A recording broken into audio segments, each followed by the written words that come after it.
Margaret Thatcher, one of the most influential and controversial figures in modern British history, is brought to life in The Iron Lady 2011.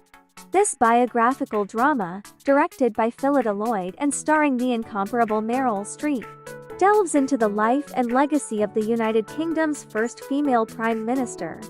But what makes this film a powerful portrayal of political power and personal sacrifice? Let's dive in.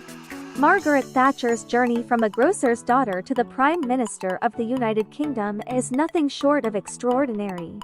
The Iron Lady offers a glimpse into her early years, highlighting her determination to break through the male-dominated world of British politics. The film chronicles her rise within the Conservative Party, leading to her historic election as the first female Prime Minister in 1979. But this isn't just a story of political ambition. The movie also explores the personal cost of Thatcher's career, showcasing her struggles to balance her public duties with her private life. Of course, any discussion of The Iron Lady wouldn't be complete without mentioning Meryl Streep's Oscar-winning performance. Streep's portrayal of Thatcher is nothing short of transformative. From her voice to her mannerisms, Streep captures the essence of the Iron Lady with remarkable precision. Streep doesn't just mimic Thatcher. She embodies her. The film alternates between Thatcher's years in power and her later life, offering a nuanced portrayal of a woman who was both revered and reviled. The Iron Lady is more than just a biopic. It's a meditation on power, memory, and legacy. The film asks difficult questions. What does it mean to wield power?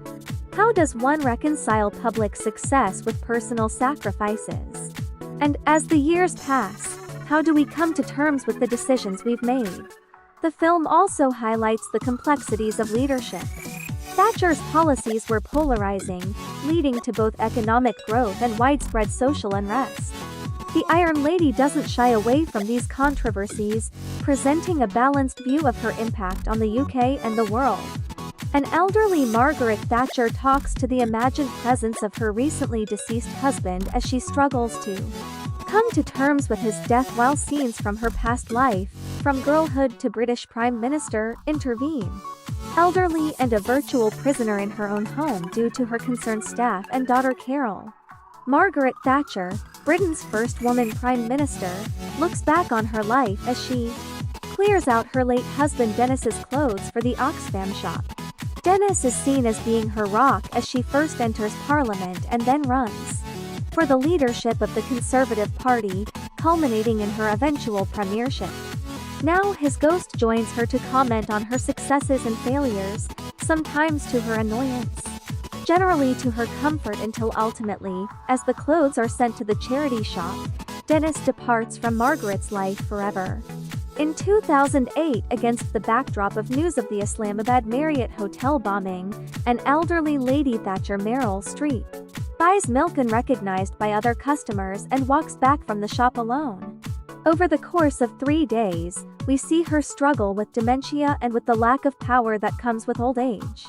While looking back on defining moments of her personal and professional life, on which she reminisces with her now dead husband, Dennis Thatcher, Jim Broadbent, whose death she is unable to fully accept. She is shown as having difficulty distinguishing between the past and present. Lady Thatcher can see Dennis in the house and has active conversation with him. But nobody else can see Dennis, thus confirming that he is a ghost, or a figment of Thatcher's imagination. Lady Thatcher is protected at her house by a security unit, perhaps her personal protection team.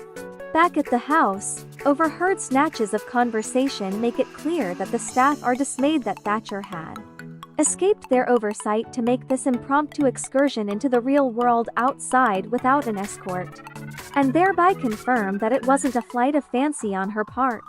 Thatcher also reflects on personal price that she has paid for power. Dennis is portrayed as somewhat ambivalent about his wife's rise to power. Her son, Mark Martin Wimbish, lives in South Africa and is shown as having little contact with his mother. And Thatcher's relationship with her daughter Carol Olivia Coleman is at times strained. Thatcher cannot reach Mark on telephone, and Carol only visits occasionally. As a girl, Thatcher survived an air raid in Grantham during WW2. She leaves the safety of the cupboard under the house, in her house to prevent some vegetables from spoilage. Thatcher is a socially isolated child, coming from a grocer's family. In Thatcher's youth, she worked in the family grocery store in Grantham. Listening to the political speeches of her father Alfred Roberts Yane Glenn, whom she idolized. It is also hinted that she had a poor relationship with her mother Beatrice Emma Dewhurst, a housewife to whom she announced that she has won a place at the University of Oxford. She remembers her struggle, as a young lower-middle-class woman, to break into a snobbish male-dominated Tory party and find a seat in the House of Commons. At a meeting, she is patronized and condescended to by the local Tory party grandees who clearly don't take her application to be the candidate for Parliament very seriously, but she is unabashed. As a grocer's daughter, she points out, she knows the cost of living and how to budget and will thus appeal to the housewives in the electorate. Her rival is a military officer, and she says she also faced danger during the war. Businessman Dennis Thatcher proposes marriage to her. She accepts, but after telling him she will not merely look beautiful at his side and be a mere housewife and mother, which she sums up in the exclamation, "I don't want to die cleaning a teacup." Her struggles to fit in as a lady member of the House, and as Education Secretary in Edward Heath's cabinet. Thatcher is quietly competent in her contributions but clearly a junior member of the government. Seated as she is at the very far end of the cabinet table and having to lean forward to be seen by Heath, who seems at first hardly to recall who she is. As a young Tory minister, she chides opposition politicians who fail to respect her and lectures them on focusing on her words rather than the tone of her voice, which is high-pitched and strict. She was very close friends with Niamh Nicholas Farrell, later assassinated by the Irish National Liberation Army. The explosion which took Aries' life was at the Palace of Westminster underground car park. Thatcher herself barely escaped when she moved away moments ago. Two party colleagues suggested that she stand for party leadership, which she initially rejects. Later, she decides to stand for leader of the Conservative Party and eventually wins. She works on her voice coaching and image change. She is advised to deepen her delivery and inject authority. In 1979, news headlines are focused around strike action. Leicester Square in central London is piled high with rubbish bags, and Thatcher witnesses people stopping in cars to throw theirs on the pile on the pavement in front of her as she walks by, while those around express concern at the smell. Further flashbacks examine historical events during her time as Prime Minister of the United Kingdom after winning the 1979 general election, including the rising unemployment related to her monetarist policies, and the tight 1981 budget over the misgivings of wet members of her cabinet: Ian Hill-Moore, Pip Torrens, Francis Pym, Julian Wadham, Michael Heseltine, Richard E. Grant, and Jim Pryor, Nick Dunning. The 1981 Brixton riot. The 1984 to 1985 UK miners' strike and the bombing in Brighton of the Grand Hotel. During the 1984 Conservative Party conference, when she and Dennis were almost killed. During the miners' strike, a beleaguered Thatcher is driven away in her limousine through protesters, holding placards bearing anti-Tory slogans as some hammer on the car's roof and windows, shouting angrily at her, faces contorted with rage and hatred. At the Tory party conference in Brighton, Thatcher continues to work in her hotel suite on important papers late in the night as Dennis retires next door to bed. There is a sudden explosion inside the bedroom and the rooms of the suite disintegrate.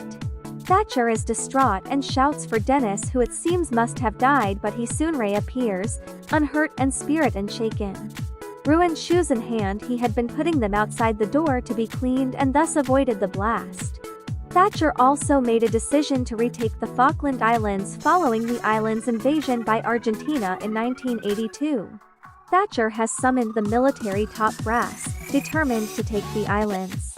She was told that the action was inadvisable, but Thatcher was resolute. In a council of war, she is given news of the Argentine ship, the General Belgrano, maneuvering in the vicinity of the task force. Advised that it is a threat, she gives the order to sink it.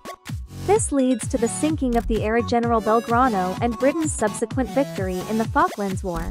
Thatcher was good friends with U.S. President Reagan and emergence as a world figure, and oversaw the economic boom of the late 1980s.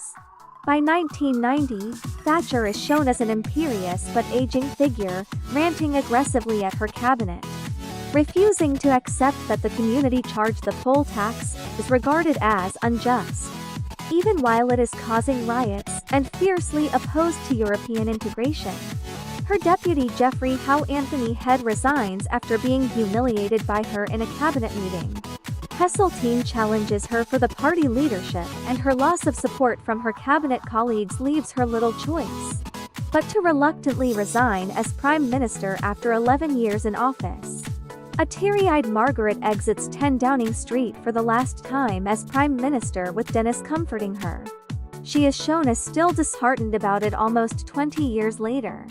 The elderly Thatcher speaks to a doctor and comments acidly on his modern phraseology.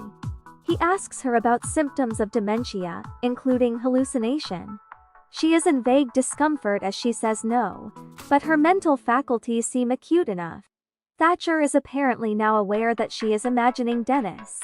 There is a doubt if she has either Alzheimer's or any other form of dementia. Eventually, Thatcher is shown packing up her late husband's belongings and telling him it's time for him to go. Dennis's ghost leaves her as she cries that she actually is not yet ready to lose him, to which he replies, "You're going to be fine on your own. You always have been," before leaving forever. She is finally shown in her kitchen, alone, contentedly washing a teacup, a wifely role she had told Dennis she would never accept, having finally overcome her grief. The Iron Lady received critical acclaim for its performances, particularly Streep's, but it also sparked debates about its portrayal of Thatcher. Some critics felt that the film focused too much on her later years, while others praised its intimate portrayal of a powerful yet isolated figure. In the end, the Iron Lady stands as a compelling portrayal of a complex figure, offering insights into the life of one of the 20th century's most significant leaders. Whether you agree with Thatcher's policies or not, there's no denying the impact she had on the world stage. Thank you for watching. If you enjoyed this video, don't forget to like, share, and subscribe for more deep dives into your favorite films. Let us know in the comments what you think of the Iron Lady and Margaret Thatcher's legacy. See you in the next video.